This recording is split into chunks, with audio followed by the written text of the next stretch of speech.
classroom composers, and in today's video lesson, we're going to learn how to open our clarinet case, we're going to learn the parts of the clarinet, we're going to learn how to put our clarinet together, including how to put the reed on, and then we're going to learn how to take apart our clarinet and clean it, and how to apply some cork grease. So let's go ahead and get started.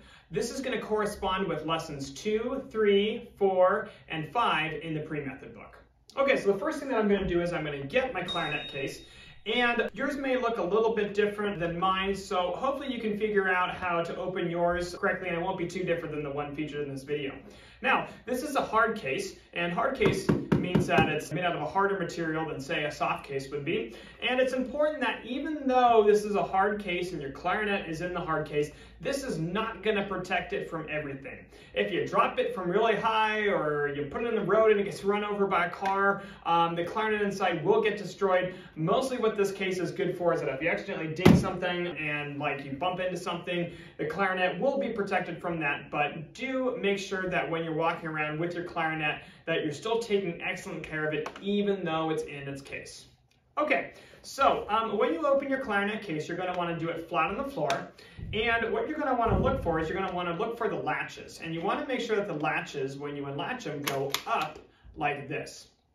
Because then, that way you'll be able to tell that the case is going to open the correct direction.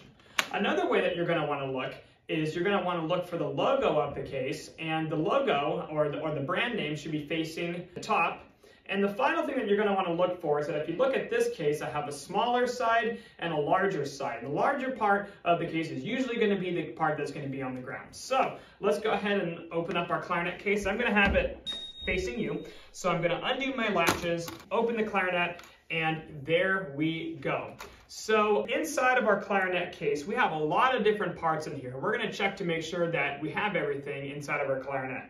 So the first part that we're going to look for is we're going to look for the bell, and this is called the bell because, well, what does it look like? It looks like a bell. We're going to have the lower and the upper joint. The lower joint is going to be the part that's slightly longer, so this is going to be our lower joint. And on the lower joint is where our right hand is going to be placed. The next one is going to be the upper joint.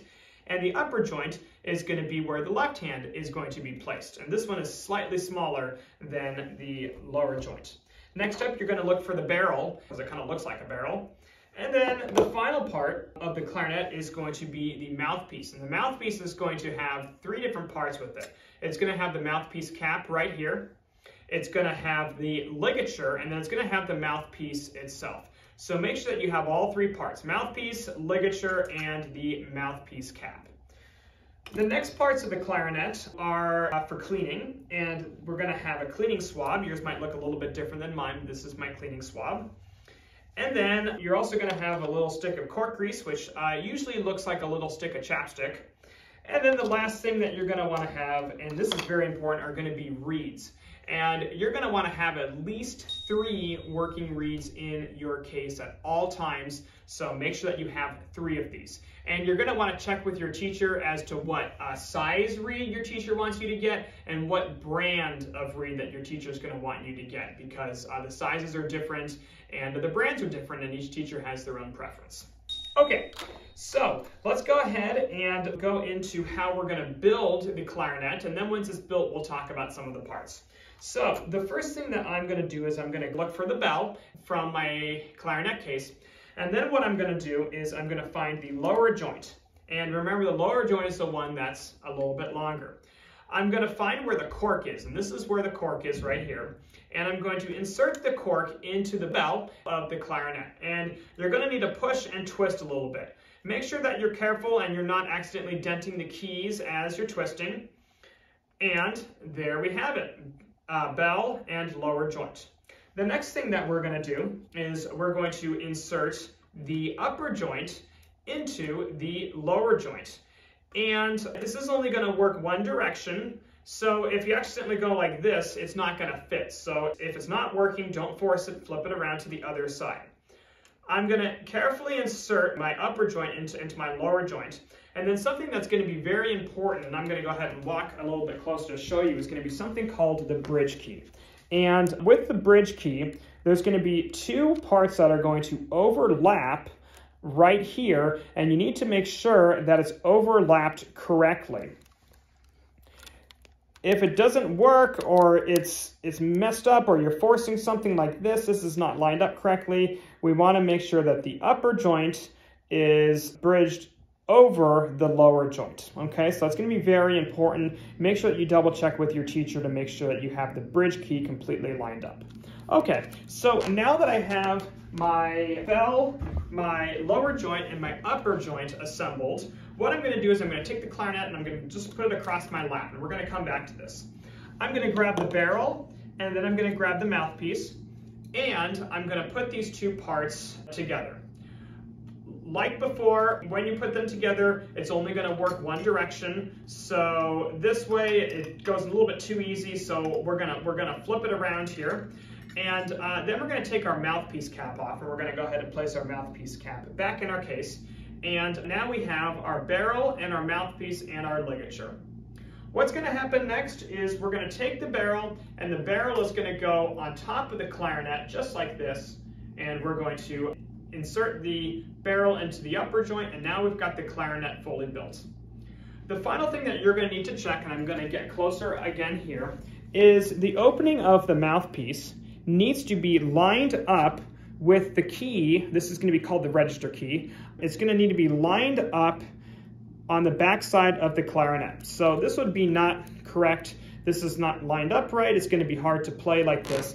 But we want to make sure that the register key, this long one, is lined up exactly with the opening in the mouthpiece. Okay, so now that we've done that, we're going to need to learn about our reed. So we're going to put the clarinet across our lap. We're going to look at our case for our reed.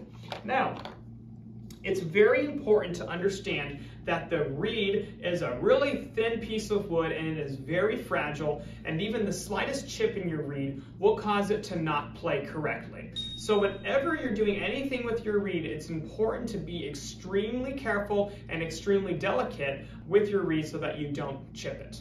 So the first thing that you're going to do is you're going to carefully take the reed out of its protective plastic case just like this. I'm going to take my time, and I'm going to make sure that I don't accidentally chip it.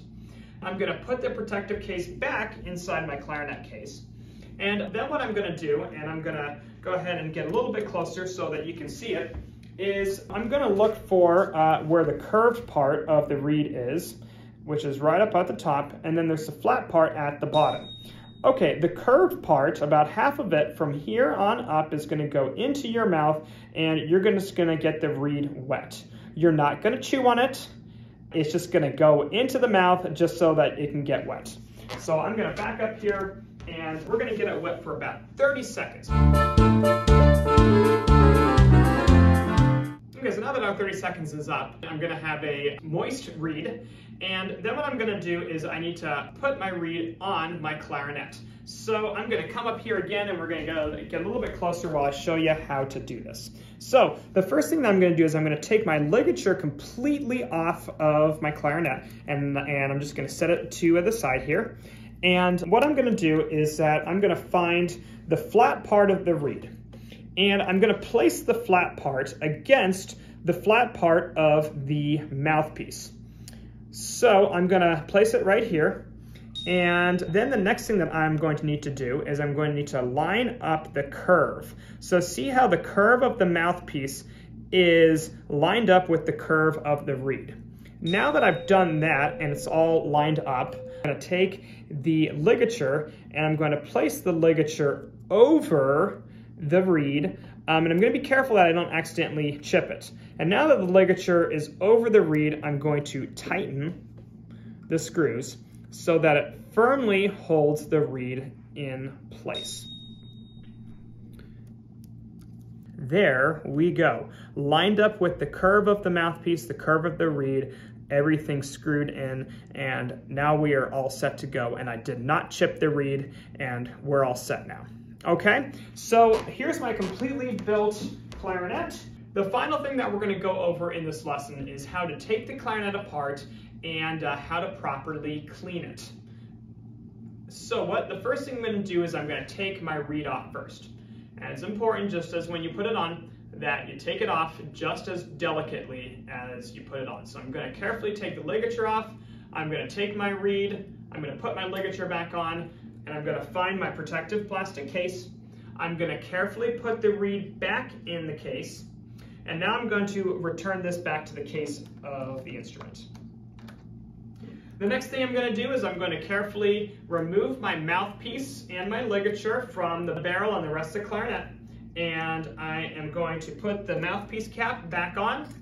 I'm going to put this whole thing back into my case, and then what I'm going to do is I'm going to go and look for my cleaning swab. And my cleaning swab should look something like this. You have a weighted end here, and then you have your swab right over here. And I'm going to, once again, get a little bit closer so that you can see this. And what I'm going to do is I'm going to drop the weighted end of the swab down the barrel of the instrument, and I'm just going to carefully feed it through until at the bottom the weight comes from the bell, just like that. So now that I've done that, I am going to pull carefully and slowly the swab through the clarinet. And what this is going to do is that this is going to collect all the spit and all the moisture that has accumulated as you've been practicing. And it's important that you do this every single time that you're done playing, because over time, the moisture and the spit and the saliva that's inside your clarinet will build up, and it'll ruin the pads on the inside of the instrument, and it might even make mold as well. So it's important that you clean it every single time that you're done playing.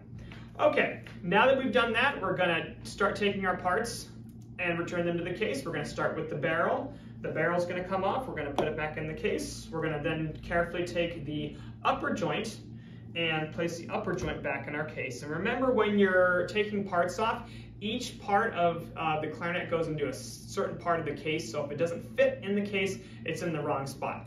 Lower joint, and finally, the bell. Now, the last thing that I need to go over is cork grease and how to use it. Cork grease is important because sometimes you might have a hard time assembling the clarinet, and you might have a hard time because the cork is all dried out, and you just need to put a little bit of cork grease on to moisten it so it's a little bit easier.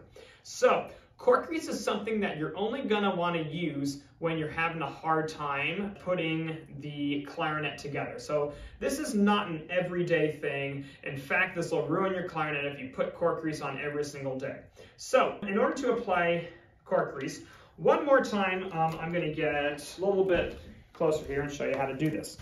Just like chapstick, you're going to tighten it so that you get a little bit of the grease out, and you're going to carefully put a little bit of grease on the cork of the clarinet. And you just need a little bit, so like the thing doesn't need to be dripping in cork grease. And we'll do it again for this side down here. And now, hopefully, after we've done that, you're gonna cap your cork grease back up. And now, as we put our parts together, hopefully it's a little bit easier to assemble your clarinet. So once again, you're going to need this little tube of cork grease. It's not an everyday thing. It's only as needed. Okay, so there you have it. Make sure that you're taking the time to properly assemble your instrument. You memorize how to do it, and that you're careful with your reed every single day because it's delicate and the chips in your reed are going to make it not work, and you're going to have to throw it away and buy a new one. And make sure that you're taking the time to properly clean your instrument as well.